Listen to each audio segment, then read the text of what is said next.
All right, Chargers fans, buckle up. This one's big. What looked like a done deal turned into a brutal hit for us. And worse, it happened inside our division. But hold on, because Harbaugh is building his army, and he just added another piece to strengthen our defense, and that's not all. There's a big-time name on offense that might be closer to Los Angeles than you think. Could it really happen? Plus, the move that could change Justin Herbert's attack completely. Let's get into it. This one stings, Bolts fans, and it hurts even more because we had every reason to believe this deal was ours. The Los Angeles Chargers made a serious push, but in the end, they watched tight end Evan Engram sign with the Denver Broncos, a direct AFC West rival. This isn't just a setback, it's a strategic problem that could have real consequences this season. And here's the kicker. The contract the Chargers offered was nearly identical to what the Broncos put on the table. According to insider Mike Kliss, Engram and his wife spent the night thinking it over, praying on it, and ultimately decided Denver was the right move. But was this really just personal preference, or was there something else behind the decision? One thing's clear. Greg Roman's offensive scheme might have been a major factor. His track record is well known. He builds his system around the run game, and with the addition of Najee Harris, that identity is only getting stronger. For a tight end like Engram, who thrives as a receiving threat, this system might not have been the best fit. The fear of being underutilized could have played a huge role in his choice. That leaves the Chargers in a tough spot. Without Engram, the tight end position remains a giant question mark. Right now, the only real option seems to be the draft. But here's the problem. Everyone knows we're desperate for a top-tier TE. That puts a target on our back for teams looking to jump ahead of us and grab a guy like Colston Loveland before we get the chance. Losing Engram to a division rival just makes it worse. He's not just boosting Denver's offense, he's now a direct problem for our defense. And let's be real, the Broncos have been a thorn in our side for years now. So was this a front office failure? Or did Engram just use the Chargers as leverage to get what he wanted? And is betting everything on the draft the right call? Now let's talk about the move that did happen. Jim Harbaugh has a clear strategy when it comes to roster building. He trusts guys he's worked with before. And that's exactly what we saw here. The Chargers signed former Washington Commanders cornerback Benjamin St-Juste to a one-year deal. But is this actually fixing a problem on defense or just creating more questions? St-Juste played for Harbaugh back in Michigan in 2017 before getting drafted by Washington in 2021. On paper, it makes sense. He's a big physical corner at 6'3", built to go up against tall receivers, but here's the issue. His performance in the NFL has been anything but consistent. Opposing QBs have targeted him heavily over the last few seasons, and the results haven't been great. According to Pro Football Focus, he posted an overall grade of just 47. 4, with a coverage grade of 46. 8, one of the worst marks for a cornerback in the league.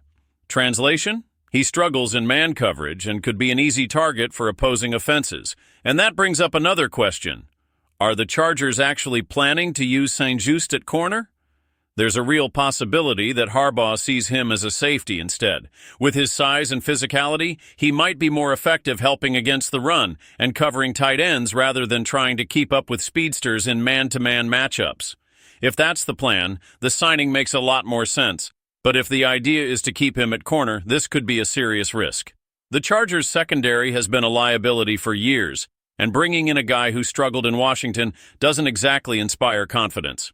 It's now up to the coaching staff to figure out how to get the best out of St-Juste. Is Harbaugh seeing something no one else is? Or is this just another questionable addition? What do you think, Bolts fans? Should we give him the benefit of the doubt, or is this a red flag? And while we're on the subject of major roster moves, there's a name floating around that could completely shake up the Chargers' offense. One of the best receivers in the league is on the market, and Los Angeles might be a serious contender. Could the Chargers finally land a true elite weapon for Justin Herbert? This one's heating up fast.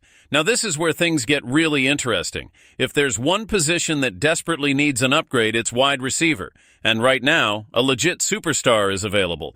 We're talking about Stefon Diggs, a former All-Pro who has torn up the league for years.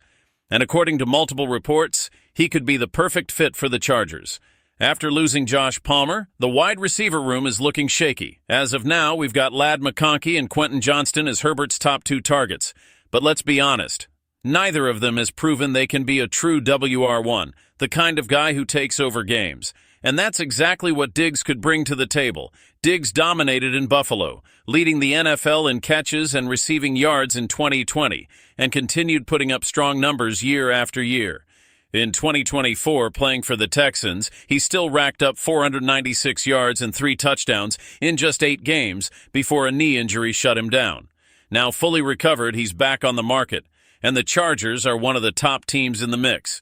And here's what makes this even more realistic. The Chargers have plenty of cap space, according to Over the Cap. Say has over $84 million in available funds, the second highest total in the entire league. Money isn't an issue. Nick Brinkerhoff from USA Today has already pointed out that Diggs would be a perfect addition for the Chargers, especially after they missed out on Davante Adams and DK Metcalf. And the logic makes sense. Rather than throwing huge money at an aging receiver on a long-term deal, the Chargers could offer Diggs a short-term contract, maybe a 1-year prove-it deal. Low risk, high reward. Now the big question, can Diggs still be that dominant WR1? At 31 and coming off an injury, it's fair to wonder if he's still got it. But just imagine the impact he could have on this offense.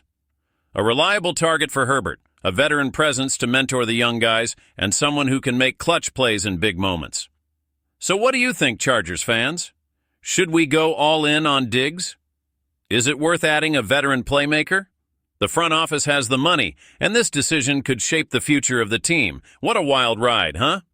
We lost Engram to Denver, added a defensive piece that comes with some real question marks, and now we're in the middle of a potential blockbuster move for Stephon Diggs. Harbaugh is shaping this roster, and the next few decisions could define the franchise for years to come.